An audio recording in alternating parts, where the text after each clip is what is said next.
Katapusan na ng Dallas Mavericks, walang swerte ayon kay Jason Kidd. Warriors may 3 araw ang nakuha sa laban kontra Hornets. May mensahe si Kerr kay Butler. Ngunit bago ang lahat, kung gusto nyo ng pangmatagalang basketball shoes, New Curry 12, mabibili lamang sa halagang $2,899. I-click lamang ang link sa comment section. Hindi kayang ma-afford ng Dallas Mavericks ang anumang dagdag na injury, lalo na kung isang mahalagang manlalaro tulad ni Kyrie Irving ang maaapektuhan. Kaya naman kailangan nilang huminga ng malalim at umasa na hindi kasing grabe ng inaakala ang natamong knee injury ni Irving sa pagkatalo nila laban sa Kings nitong Martes ng araw. Bagamat nanatili si Irving sa laro upang kunin ang kanyang 2 free throws, habang hirap na hirap maglakad patungo sa linya sa tulong ni na Anthony Davis at isang staff ng Mavericks matapos manatili sa sahig ng ilang minuto, agad siyang nagtungo sa locker room at mabilis na idineklarang hindi na babalik sa laro dahil sa kaliwang knee sprain. Ang pangyayaring ito ay nakapagpapaalala sa marami sa eksena noong year 2013, kung saan si Kobe Bryant ay pilit na lumakad papunta sa free throw line matapos mapunit ang kanyang Achilles tendon. Ang tanging magagawa ngayon ng Mavericks at ng kanilang mga tagahanga ay umasa na tama ang paunang diagnosis na sprain lang ito. Ngunit kahit isang simpleng sprain ay maaari nang maging malaking problema para sa isang kopo ng punong-puno na ng injury habang patuloy na lumalaban para sa playoff positioning sa huling 5 linggo ng season. Ang pagkatalo nitong Martes ay nagpababa sa Mavericks sa 32-30 record. Inilagay sila sa ika-10 pwesto sa Western Conference. Matapos ang laro, hindi nagbigay ng malaking update si Dallas coach Jason Kidd maliban sa kanyang pag-asa na hindi ito seryosong injury. Talagang malas lang, umaasa akong hindi ito malala, sabi ni Kidd. Sa dami ng injuries na pinagdaanan namin ngayong season, sinusubukan lang ng mga manlalaro na manatili sa laro hanggang sa makabalik ang iba naming kasamahan. Pero parang sa tuwing malapit na kaming makumpleto, may isa na namang natutumba. Nauubusan na kami ng tao, pero patuloy pa ring lumalaban ang team. Ang knee sprain ay maaaring magdulot ng mahabang pagkawala depende sa tindi at eksaktong uri ng pinsala. Hindi kayang tiisin ng Mavericks ang matagalang pagkawala ni Irving, isang 9 na beses na all-star na may average na 25 puntos kada laro. Wala na rin silang serbisyo ni na Davis na kanilang nakuha sa blockbuster Luka Doncic trade, pati na rin sina Daniel Gafford at Derek Lively. Bukod pa rito, si PJ Washington ay hindi nakalaro nitong Martes matapos magtamo ng ankle injury noong laban nila kontra Milwaukee noong linggo. Si Caleb Martin na nakuha rin ng Mavericks halos 1 buwan na ang nakalipas bago ang trade deadline ay hindi pa nakakapaglaro para sa koponan dahil sa hip injury. Umaasa ang Mavericks na magkakaroon ng magandang balita ngayong linggo dahil si Davis, Lively at Gafford ay muling susuriin sa Huwebes. Si Davis ay naglaro lamang ng 1 beses para sa Mavericks noong Pebrero 8 bago siya umalis sa laro dahil sa groin injury. May pag-asa na makakabalik na si Davis sa lalong madaling panahon, pero kung babalik siya eksakto sa panahong mawawala naman si Irving dahil sa injury, tila mawawala ng saysay ang Doncic trade. Hindi rin naman talaga nagkaroon ng sapat na dahilan para gawin ang trade na yon sa simula pa lang. Anong masasabi niyo mga kaibigan sa status ng Dallas ngayon?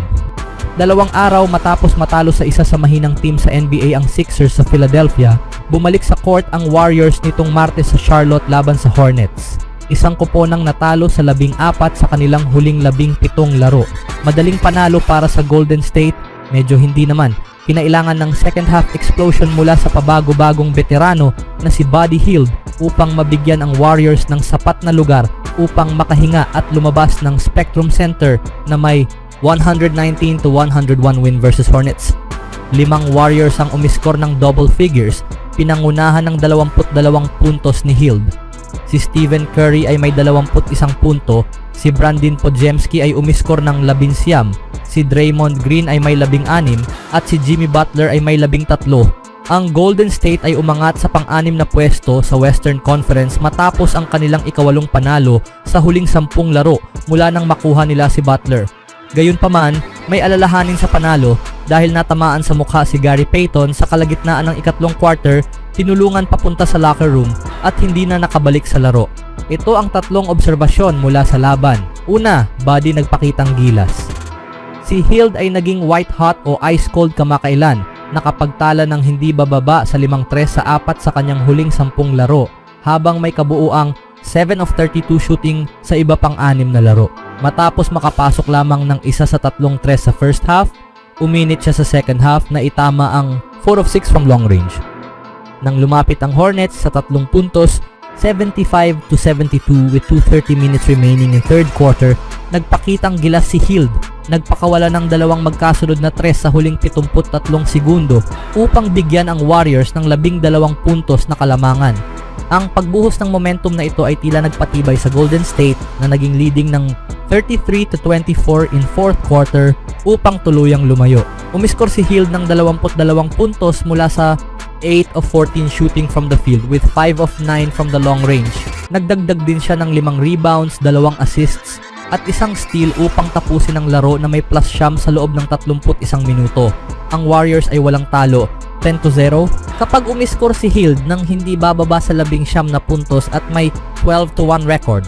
Kapag umiskor siya ng hindi bababa sa 18 puntos, pangalawa ang paglalaro ni Butler. Si Butler ay hindi naging epektibo sa kanilang unang laro sa road trip laban sa Orlando Magic, na injury pa siya sa likod at hindi rin siya nakalaro sa pagkatalo kontra Sixers dahil sa back spasms.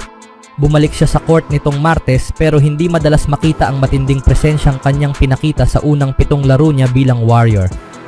Ang kanyang limitadong galaw ay nagpapahiwatig na naglalaro siya ng may dinaramdam.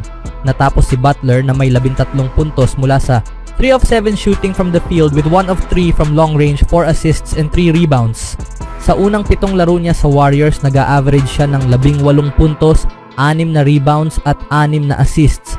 Naglaro siya ng 31 minuto at nagtapos na may plus 15 at plus 12 before the break. Ang pagkawala niya sa laban kontra Philly ay tiyak na nakaapekto sa second unit at hindi rin naging maayos ito laban sa Hornets. Ang boost na naibibigay niya kina Moses Moody at Podziemski ay hindi nakita sa first half, ngunit bahagyang lumitaw sa second half. Pangatlo, Gary Payton ipinapakita ang halaga. Isa si Payton sa mga pangalan na lumabas sa trade talks habang papalapit ang NBA trade deadline nung nakaraang buwan, lalo na dahil ang kanyang expiring contract na nagkakahalaga ng $9.1 million ay madaling ipalit, ngunit pinanatili siya ng Warriors at mukhang tama ang desisyon nilang iyon. Matapos ang pagkatalo sa Sixers noong linggo, isang laro kung saan tanging siya at si Curry lang ang naglaro ng maayos, muling nagbigay ng solidong bench performance si GP2. Nagtapos siya na may 9 na puntos, 3 rebounds, 1 block at hindi bababa sa 3 hockey assists.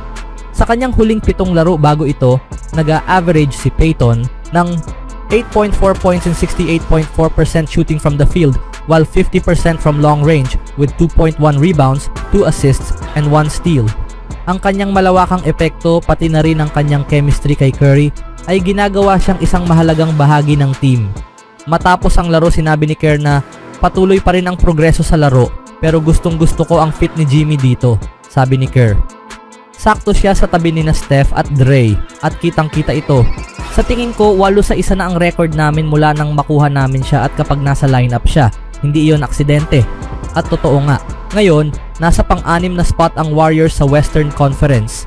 Isang posisyong tila imposibleng maabot bago dumating si Butler. Pero matapos ang pagdating ni Butler, ibang mundo na ang sitwasyon. Anong masasabi nyo dito mga kaibigan?